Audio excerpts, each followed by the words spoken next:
Lo invito a Damián Dipache, que anda por ahí.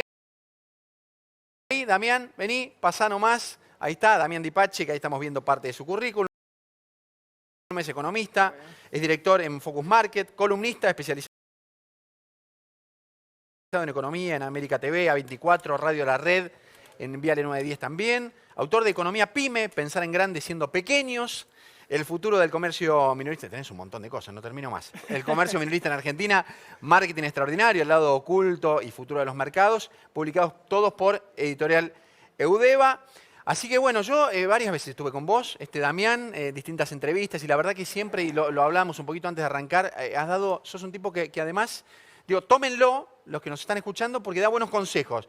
Hay algunos que lo siguen, otros que a veces más o menos, y así nos va, y después le digo, debería haberte hecho caso. ¿Cómo estás, Damián? Muy bien, Fede. Muy gracias, bien. Gracias por estar acá. Acá en la familia de Fede. Sí. Acá un placer. Qué lindo, es un placer. Bueno, vos sabés que en realidad para arrancar con vos es pensar un poco, que seguramente muchos se van a ver identificados en esto, pero ¿cuáles crees vos que en general han sido los desafíos más importantes de los pequeños comerciantes durante este tiempo de pandemia? Si vos decís post-pandemia, alguno que te dice, no, pará, estamos en la pandemia todavía. Claro. ¿No? Sí, yo creo que, a ver, frente a un momento donde el comercio, en definitiva, minorista, no tenía alternativas, Sí. los cambios fueron de shock, porque no tenía alternativas. O sea, se cerró su comercio, tengo que volver a repensar aquello que para mí era un hábito cultural, abrir la persiana todos los días. Tal cual. Entonces ya eso fue un cambio de shock. A mí me gusta citar, y soy, digamos, gran proponedor de esa escuela, Pichón Rivière. Pichón Rivière era un suizo argentino que hizo su escuela psicoanalítica acá local, que hablaba sobre teoría de grupos. Sí. Y él decía que, en definitiva, transformar implica transformarse. Ajá. Y lo digo como sugerencia al comerciante. Es decir, para vos transformar algo, primero te tenés que transformar vos mismo. Eso le pasó al comercio durante ese proceso de pandemia, donde decir, che, no va más lo de la persiana, Claro. y tengo que ver dónde empiezo a canalizar la oferta de mis bienes y servicios. Y la transformación fue muy buena. Y hoy lo que antes era miedo, hoy lo ves como un nuevo lugar de encuentro con los consumidores. Ahí hay dos situaciones que decía Pichón Rivière. ¿Y por qué lo cito? Porque él habla de teoría de grupos y reorganización. Sí. Y él decía que, en definitiva, hay dos miedos al cambio. O sea, miedo a la pérdida, miedo a la pérdida del estadio anterior. O sea, ¿qué estoy perdiendo? Y eso es un temor terrible para el comercio. O sea, estoy perdiendo 50 años de historia de abrir la persiana todos los días. Eso es terrible. El famoso statu quo, dejarlo en algún momento, Exactamente. ¿no? Bravo, sí.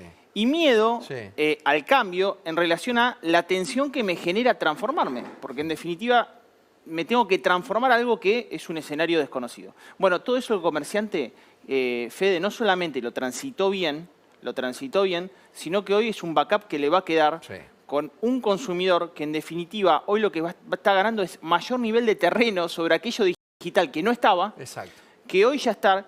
Y hay una situación importante. Creo que cuando uno dice, bueno, un comerciante, ¿no?, tenía solamente la venta física, hoy le puede competir a las grandes empresas teniendo nichos de bienes y servicios donde puede vender a través de su sitio web, un marketplace e incluso las redes sociales. Entonces creo que todo aquello que fue muy pero muy preocupante para el comercio y fue un desafío, hoy es parte de su backup, es parte de su nivel de stock de capital cultural y de conocimiento para abordar el negocio. En muchos casos también yo creo que no les quedó alternativa también, ¿no? No hubo mucha alternativa. Y me parece que incorporaron esta cuestión que vos decías recién, que es difícil incorporar, que es la flexibilidad. Que las nuevas generaciones por ahí la tienen más, ¿no? Que el comercio más tradicional.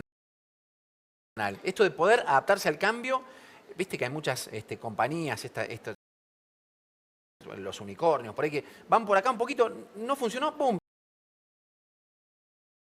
Te bajan la presión y van por otro lado. El comercio más clásico es difícil que esto pase, pero incorporaron flexibilidad, me parece, ¿no? Incorporaron esa dinámica. Mira, yo escribo para un portal de tecnología y me sorprendo a mí mismo del nivel de cambio dinámico que tiene la tecnología. Los factores de producción de la economía, en algún momento, los clásicos, tenían que ver con la tierra, el trabajo, el capital, y en definitiva hay uno muy importante que se incorporó ahora, que es la tecnología. Y la mayor nivel de eficiencia hoy se incorpora a través de la tecnología.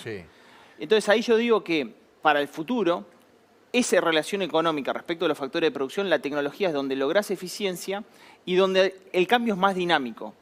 No vas a tener un comercio minorista que en el futuro solamente tenga que levantar la persiana. No es tan mecánico. La dinámica pasa por otro lado e ir viendo cómo esa demanda va exigiéndote otro nivel de herramientas para que vos puedas llegar a ella, ¿no? Algunas compañías grandes, las que se dedican justamente a llevar los productos que vos comprás a través de la computadora a tu casa, dicen que ellos en los 2 o 3 primeros meses adelantaron 6 años. Lo que tenían previsto para 6 años lo hicieron en 2 o 3 meses. Sí. ¿Sí? Mirá. Sí, y te digo más. Vos decís, bueno, los próximos cambios respecto al crecimiento del comercio electrónico fuera de la pandemia, ¿van a ser tan drásticos? No. Es decir, todo lo que vivimos como fue de shock fue adelantarse 6 años. Ahora, se espera que más o menos el comercio electrónico en los próximos 4 años crezca en el orden del 10%, 15%. Fue tanto el crecimiento que obviamente ahora vuelve a un sendero donde las ventas minoristas físicas recuperan terreno y queda obviamente un efecto residual. ¿Pero cómo impacta en el total? Porque por supuesto que hay ejemplos y ejemplos, pero en promedio, ¿cuánto impacta en porcentaje el comercio electrónico respecto de la venta total? ¿O cuánto impactaba y cuánto impacta ahora? Bueno, por ejemplo, de acuerdo al rubro, cualquiera que nos esté viendo ahora, ¿cuántos compran pasajes hoy van a una agencia de viaje y compran pasaje físico? Muy poco. Las agencias de física existen como estructura administrativa, pero venden online. Claro. ¿Cuántos compran electrodomésticos? Está la casa de electrodomésticos.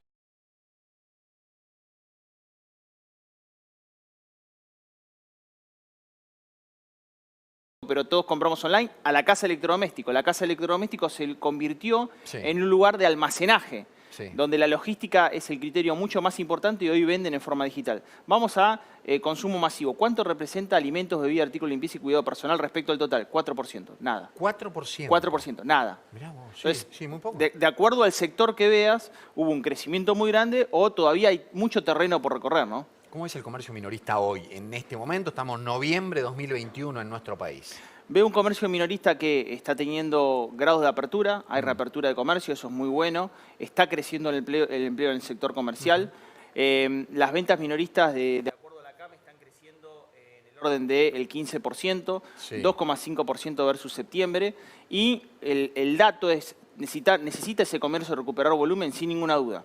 El dato acá es que ¿estamos recuperando el volumen pre-pandemia? Sí, lo está recuperando el comercio. ¿Lo está recuperando frente al 2019? Todavía no. Claro. Entonces, el desafío todavía es cómo hago para recuperar el volumen perdido en nuestra economía. ¿Tiene que ver la macroeconomía en la micro, en la caja del comerciante? Sin ninguna duda. Porque Argentina necesita, obviamente, estabilizar esa macroeconomía y hoy Argentina no tiene un problema de oferta solamente, tiene un problema de demanda. Argentina tiene un problema de ingreso. Sí, ahora, nombraste 2019 y me parece bien, es pre-pandemia. Sí.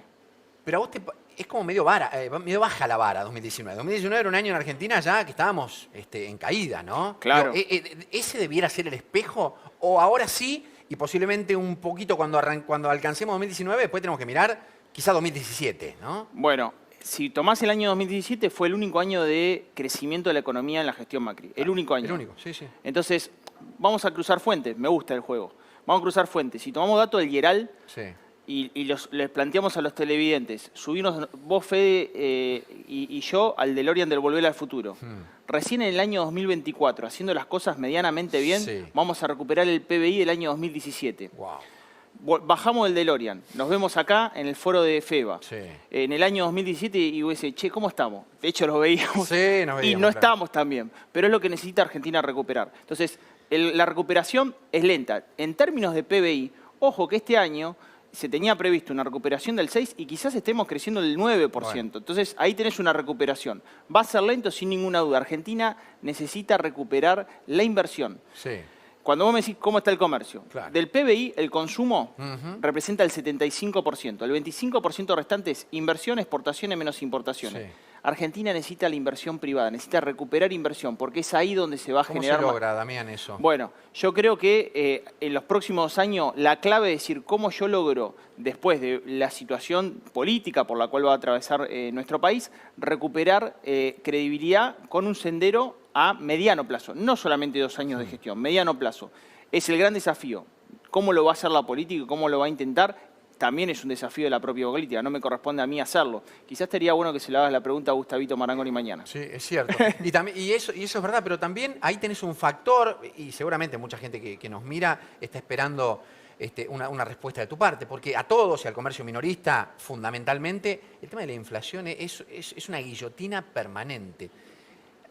Hace un tiempo escuchaba a Felipe González, Pacto de la Moncloa, dijeron, si no empezamos por frenar la inflación, acá no tenemos solución.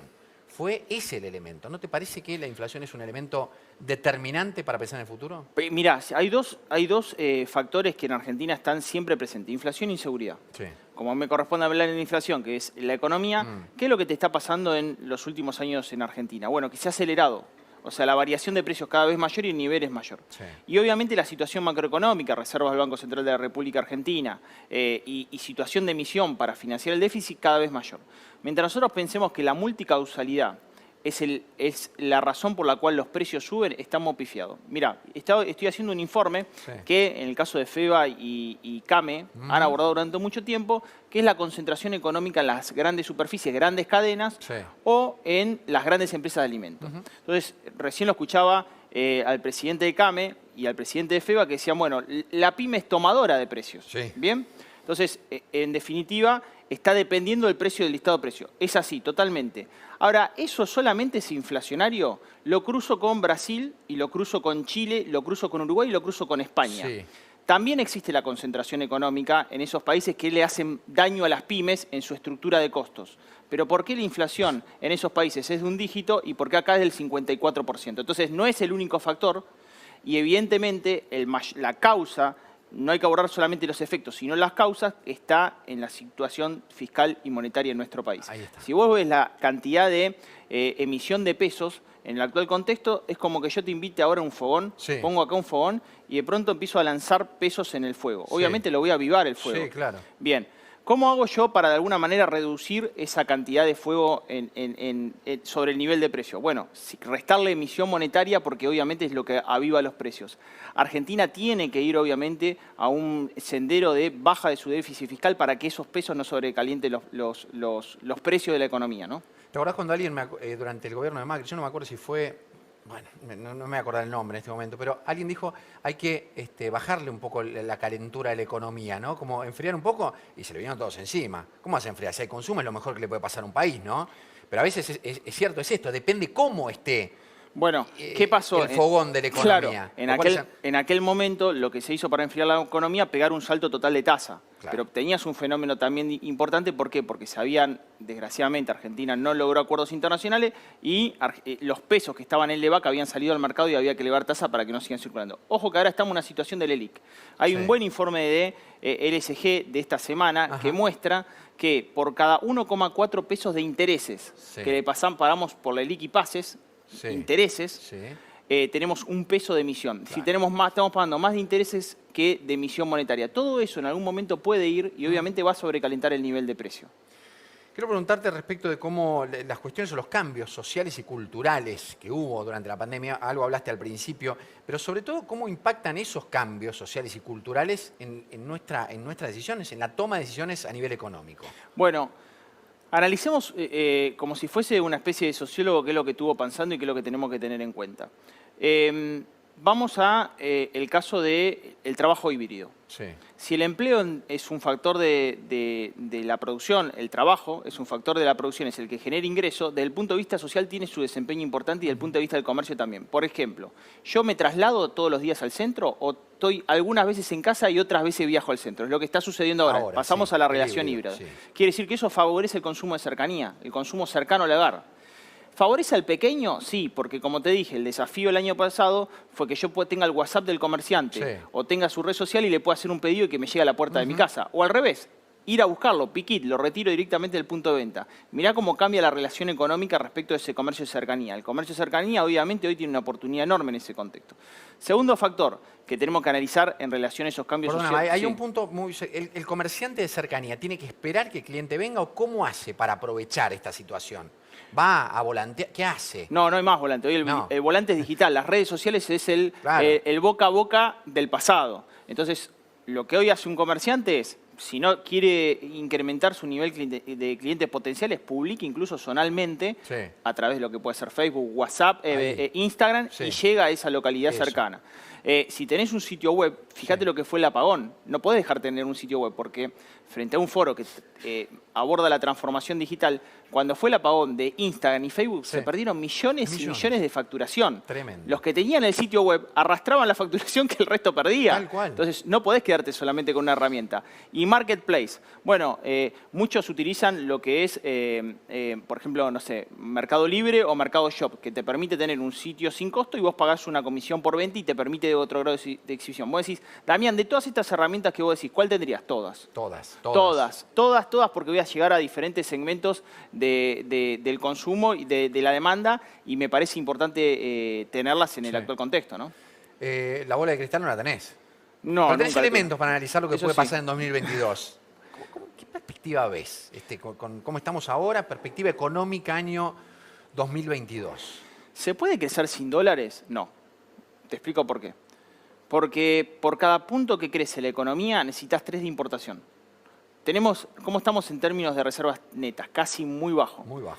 Por eso el ministro de Economía determina a través del Banco Central decir, che, no demos más dólares para importar. Claro. Si yo importo y un comercio pide una remera o pide un par de calzados y yo importo y no tengo esos dólares, el comercio no va a estar recibiendo la entrega. Claro.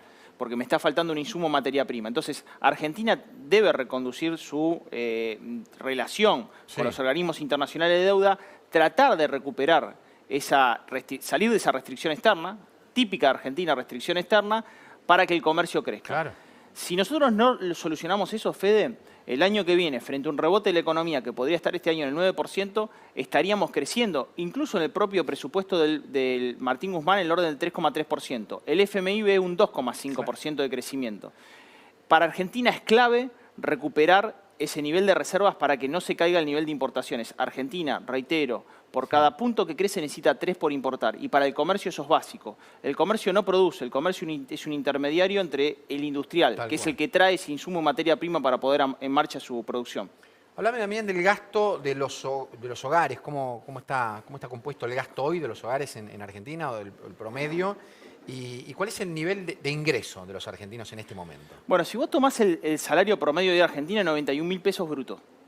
91.000 bruto. Bruto. Sí. De ahí le tenés que hacer los descuentos. ¿Bolsillo cuánto? 79 más o menos. Sí. 79. Si vos tomás una canasta básica total en Argentina, medida por el INDEC, está en el orden de los 72.000 pesos sin alquilar. Si le sumamos el alquiler, ya estás en 100.000. Sí. ¿Ves cuando te digo que Argentina tiene un problema de ingresos? Sí. Tiene un problema de demanda. Entonces Argentina tiene que recuperar ese nivel de demanda con inversión privada que genere empleo y que recupere ese nivel de ingresos. Totalmente. Básico. Segundo, ¿cómo está el gasto de hogares?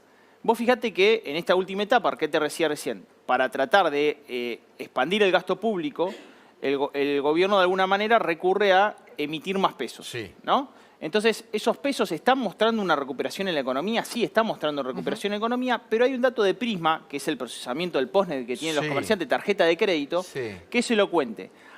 Crece 6,5% en el mes de septiembre el consumo con tarjeta de crédito. Yo tengo pesos en el bolsillo. ¿Septiembre respecto a septiembre o septiembre respecto a agosto? Septiembre respecto de septiembre. De septiembre, sí. Yo tengo pesos en el bolsillo, ¿está bien? En el año pasado ya también había usado fuerte tarjeta, Fede, porque justamente tenía problema de ingreso. Totalmente. Entonces a mí me dan una paritaria. Mejoro mi situación de la paritaria. Pero evidentemente no me está alcanzando porque la variación de precios es mayor. Entonces yo compenso, pero recurro de vuelta a la tarjeta de crédito. Por eso está creciendo el consumo con tarjeta de crédito, incluso teniendo más pesos en el bolsillo, porque el valor del peso... O sea, el crecimiento del consumo con tarjeta no es una buena señal en este caso. No, porque te está diciendo que a pesar de que vos tenés una paritaria, no está pidiendo recuperar el poder adquisitivo para comprar los mismos bienes. Y vamos a verlo en términos de... Vamos a cruzar, porque para el comercio es un dato básico. Si yo tomo los datos del INDEC, el salario privado registrado crece 53% interanual frente a una inflación del 52,4%. El público crece 49%, estoy 4 puntos abajo, pero el no registrado está creciendo al 37%, es decir, casi está 20 puntos abajo. Entonces eso es preocupante porque la mayor masa laboral en la Argentina hoy es no registrada. ¿Qué es no registrado? 4 millones de monotributistas, Sí. 400.000 autónomos, más todos los informales. Entonces ahí tenés una situación de demanda muy pero muy complicada, donde el nivel de ingresos va a tener que recuperarse. Y vos dijiste en esta charla que estamos teniendo, ¿cuál es la clave? La inflación. Si no solucionamos el tema de la inflación, carcome el poder adquisitivo de cualquier ingreso de los argentinos y es lo que está sucediendo. Es difícil, vos sabés que siempre estoy pensando porque, digo, vos le podés hablar haceme a los dos, al consumidor, cómo protegerme frente a la inflación, y al comerciante también. Bien. ¿Qué consejo le podés dar? Es buenísimo tu punto. Vamos a hacer, este es el mostrador. Sí. Vos sos comerciante y yo soy consumidor. Lo principal que estoy haciendo como consumidor hoy es a tratar de ir comprarte cada vez más porque me voy a adelantar a la evolución de precios futura. O financiar cuota fija, qué sé yo. Claro, No sé, para el comercio es bueno eso, porque Sí. en definitiva yo quiero comprar ahora porque Claro. sé que mañana va a estar más caro. Sí. Es lo que te puede llegar a suceder de ahora a diciembre sin ninguna duda. O sea, para el comercio en definitiva ese es un dato bueno. ¿Qué pasa? El consumo de hoy es menor ahorro presente y menor consumo futuro. La única forma de financiarlo en una cuenta de una familia que es seguir metiendo tarjeta. Claro. No hay otra forma. No ¿Está hay bien? otra forma. Bárbaro. Entonces yo estoy adelantando consumo. Bien. Vamos a ponerme de tu lugar, del lado del comerciante. Sí. Cruzo del lado del mostrador. Sí. Me pongo del lado tuyo. ¿Qué estarías haciendo vos en este momento? Si la variación de precio está continuando y la perspectiva de aceleración inflacionaria en las últimas 4 elecciones, post-elecciones, fue mayor nivel de inflación, ¿qué hago? Me voy a estoquear. Porque para mí estoquearme, en definitiva, me permite adelantarme a la evolución de precios futuro. ¿Cuál estás teniendo hoy la restricción en el comerciante para poder estoquearle? Que no tiene todo de todo. No hay todo de todo. Claro, que algunas cuestiones está impedido de poder estoquearse porque el fabricante no terminó el producto. Anda a una concesionaria de auto. No, tremendo. Tenés una vinoteca, porque te está faltando vidrio, te está faltando el corcho. Bueno, para el comerciante eso es un nivel de incertidumbre. Entonces, nosotros tenemos que bajar ese nivel de incertidumbre. Martín Guzmán prometió, o por lo menos dijo, que la medida era hasta el 15 de noviembre. Veremos la de restricción de exportaciones. Sin embargo, empezó a liberar antes, porque cuando fue la reunión con Feletti, ¿qué le plantearon las diferentes organizaciones gremiales empresarias? Que no se podía mantener el congelamiento si no recibían insumos o materias primas. Entonces, fueron liberando antes. Por eso lo importante acá es salir de esa restricción externa. Para el comercio también, porque no está pudiendo cubrirse frente a la inflación futura. Es una acción típica del comercio en el actual contexto. Vuelvo con lo mismo porque tenemos ahora, además, vos sabés, acá es economía política en Argentina, ¿no? Sí, sí. Lo decía Aldo Ferrer, ha escrito libros con eso y hemos estudiado. Pero digo, esto que vos decís, ¿puede alterarse o modificarse o cambiar mucho a partir del resultado de las elecciones del próximo domingo? A ver, yo creo que en términos de... se da el mismo resultado de las elecciones, ¿no? Sí. Entonces hoy me preguntaba un medio qué puede pasar en el mercado con la reelección. ¿Vamos a ir a una situación donde va a haber una devaluación brusca como el año 2019? Sáquense de la cabeza, eso no va a suceder. No va a suceder. No porque tenés un cepo cambiario que en aquel momento no tenías y no puede haber una devaluación brusca del tipo de cambio oficial. Para muchos comerciantes eso es una tranquilidad, porque en definitiva no va a haber que el 15 de noviembre el tipo de cambio salte Claro. de forma brusca. Segunda situación. Tenés un tipo de cambio oficial retrasado frente a una inflación del 52, vos tenés un tipo de cambio que se evaluó 29. Entonces, ¿vas a tener una corrección del tipo de cambio? Sí, se va a dar seguramente, Fede, entre enero y marzo. Entre enero y marzo. Se va a dar una corrección del tipo de cambio. Bien. Esa corrección va a ser brusca, a mi criterio, esa corrección va a ser mucho más gradual de lo que todos sospechan, pero sí tratando de alcanzar el nivel de la inflación. ¿Qué nivel de inflación vamos? Vamos a un nivel de hoy piso de 3%. O sea, vos vas a tener de acá hasta marzo piso del 3%. Está bien, pero si no va a ser brusca, refugiarte hoy en el dólar, no sé si es el mejor negocio, ¿no? Entonces, por ahí. ¿Qué le está pasando al mercado? Refugiarse en el dólar, desgraciadamente, en el paralelo sí está haciendo buen negocio. ¿Por qué? Porque ese paralelo muestra que, en definitiva, el grado de expectativa de la devaluación está. El problema es la brecha. ¿Qué le pasa hoy a un emprendedor de la provincia de Buenos Aires que está con FEBA? Sí. Lo que le pasa a un emprendedor de la provincia de Buenos Aires, si la brecha se amplía, está en 100%, Sí. el emprendedor produce un software, hace un diseño gráfico o genera una edición de video para el exterior. Sí. ¿Lo vende a qué A dólar? 100 pesos. 100. Me comen el 5%, me saca el Estado 5% de retenciones. Y además me paga. Tengo que pagar 30% de ganancia más ingreso bruto. Sí. Cuando veo, tengo moneda. ¿Y el dólar a cuánto está? Y a más de 200. Es un gran desincentivo para salir de la restricción externa, porque el emprendedor de la provincia de Buenos Aires que me traía los dólares ahora no los quiere traer. Prefiere vender internamente antes que traer esos dólares. Por eso, el gran problema de esa brecha es decir, ¿qué incentivo le doy al productor o al prestador de servicio o al comerciante para que en definitiva esté realizando un bien transable como puede llegar a ser este caso de un servicio en la provincia de Buenos Aires? Entonces, esa brecha te está marcando de que el desincentivo va a ser mayor. Entonces la corrección tiene que ser mayor para esa brecha ir bajándola. Estamos cerrando ya, Damián, y la verdad que eso es clarísimo, como siempre. Pero por ahí algo te quedó y no tocamos, algo en el tintero que a vos crees que valga la pena decir en este foro. Que primero la temática de FEBA me parece de transformación digital es clave. O sea, a mí quiero ponerme en situación, volvemos al mostrador. Vos sos el comerciante, yo soy el consumidor. ¿Soy un consumidor tradicional? No, te dije, soy híbrido. Pero además, ¿qué pasa? Soy un consumidor que volvió a la circulación social. Entonces, en algún momento de la semana estoy en el bondi viajando. ¿Y qué hago en el bondi viajando? Soy un consumidor móvil. El 79% de las transacciones hoy de comercio electrónico se están dando desde el aparatito que tenemos todo el día en el bolsillo, desde el celular. O en la mano. Exactamente. Entonces, mientras vos estás en el mostrador, ¿qué tenés en la mano? Dos táctiles. Sí, dos. Dos táctiles. Estás viendo desde mi bondi, que yo estoy viajando, qué es lo que yo te estoy comprando a vos. Ese es el nuevo mostrador del futuro. Ahí está. Este foro de FEBA muestra diferentes situaciones que tenés que tener en cuenta para que vos que estás en el mostrador levantando mi pedido, yo pueda tener mi pedido en casa. Antes me levantaban un papelito y me decían andar redondeando. Ahora directamente me lo mandan por acá y lo veo. ¿Viste? Un placer, Damián. Sos un como genio. siempre. Te quiero. Muchísimas gracias. Bueno, y seguimos. La verdad que es un placer. Ojalá hayan disfrutado ustedes de esto. Yo me voy parando, pues vamos acomodando el escenario ya porque viene, y esto sigue, por supuesto. Tenemos un montón de cuestiones. Vení para acá, que así Damián ya se levanta tranquilo. Ahí estamos.